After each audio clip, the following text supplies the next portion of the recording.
Hello friends, నేను మీ Ashwitha. Welcome to Ashwitha's recipes. ఈరోజు మన రెసిపీలో ఈవినింగ్ స్నాక్స్ టైంలో కానీ మనము నార్మల్గా ఇంట్లో చేసుకోవచ్చు. ఫెస్టివల్ టైంలో మనము మర్మరాల రెసిపీ ఏ విధంగా ప్రిపేర్ చేయాలో చూపించబోతున్నాను.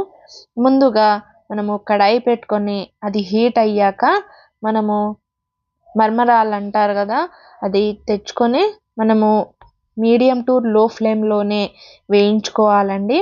ఇలా ఈ విధంగా ఈ కలర్లో వచ్చే వరకు ఫ్రై చేసుకోవాలి కాస్త.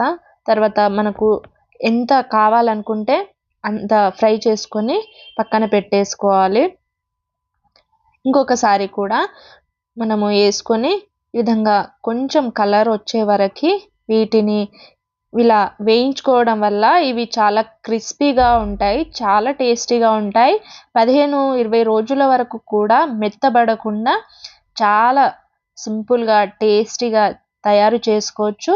తర్వాత దానిని మనము ఫ్రై చేసుకున్నాక రెడీగా పక్కన పెట్టేసుకొని అదే కడాయిలో ఒక 2 టేబుల్ స్పూన్ వరకు ఆయిల్ వేసుకొని పల్లీలు వేసుకోవాలి. మనము చేసుకునే క్వాంటిటీని బట్టి వేసుకోవాలి. పల్లీలు ఇలా వేసుకోవడం వల్ల చాలా టేస్టీగా ఉంటాయి. ఇవి పల్లీలను వేయించుకొని దోరగా వేయించుకోవాలి. ఇవి ఎక్కువగా మాడిపోకుండా మనము మధ్య మధ్యలో కలుపుతూ ఉండాలి.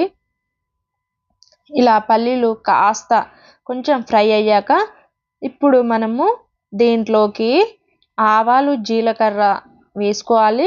ఫస్ట్ ముందే ఆవాలు జీలకర్ర వేసుకోవడం వల్ల ఇవి బాగా మాడిపోయి ఉంటాయి కాబట్టి ముందు పల్లీలు వేయించుకొని ఆవాలు జీలకర్ర వేసుకొని కచ్చా పక్కగా దంచినటువంటి వెల్లుల్లి రెబ్బలు వేసుకోవాలి. మనము ఎంత క్వాంటిటీ చేసుకుంటున్నామో దాన్ని బట్టి యాడ్ చేసుకోవాలి అన్నీ కూడా. తర్వాత మనము పుట్నాల పప్పు అంటారు కదా, అది కూడా వేసుకోవాలి. ఇవి అన్నీ కూడా మీడియం టు లో ఫ్లేమ్లోనే వేయించుకోవాలి. హై ఫ్లేమ్లో వేసుకోవడం వల్ల మాడిపోతుంది. తర్వాత పచ్చిమిర్చి వేసుకోవాలి. ఒక 5 to 6 వరకు పచ్చిమిర్చి విధంగా నార్మల్ సైజులో కట్ చేసుకొని వేసుకోవాలి. అదేవిధంగా కరివేపాకు ఇవన్నీ కూడా వేయించుకున్న తర్వాత ఇప్పుడు దీంట్లోనే మనము పసుపు వేసుకోవాలి. రుచికి తగినంత ఉప్పు వేసుకోవాలి. ఉప్పు చూసి వేసుకోవాలండి, ఎందుకంటే దీంట్లో ఉప్పు అనేది ఎక్కువగా పట్టదు కాబట్టి చూసి వేసుకొని కొంచెం ధనియాల పొడి వేసుకొని వీటిలన్నిటిని కూడా ఒకసారి బాగా మిక్స్ చేయాలి. కొంచెం జీలకర్ర పౌడర్ వేసుకోండి పైనుంచి.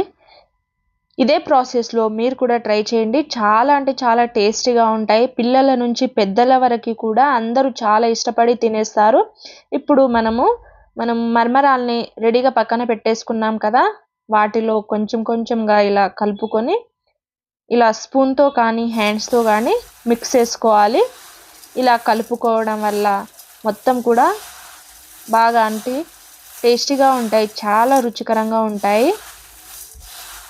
ఇవి కొంచెం కూడా మెత్తబడకుండా చాలా రుచికరమైన ఎంతో టేస్టీ మర్మరాల రెసిపీ అనేది స్నాక్ రెసిపీ, టీ టైం లాగా కూడా తినొచ్చు.